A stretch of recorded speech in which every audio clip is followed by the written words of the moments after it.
Planting ground covers like this Trample Me Thyme, it's an effective way to cover the bare soils of our flower beds, which will help to minimize the need for our bark mulches as it grows and spreads, and it also helps keep the weeds down.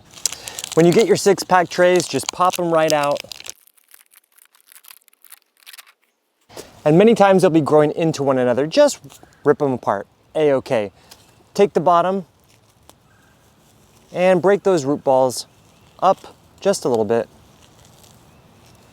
And find a nice spot in your garden where you would typically use those mulches. Use your hand trowel or a hori-hori. Break that ground up. Get them planted just like that. Water it in nicely.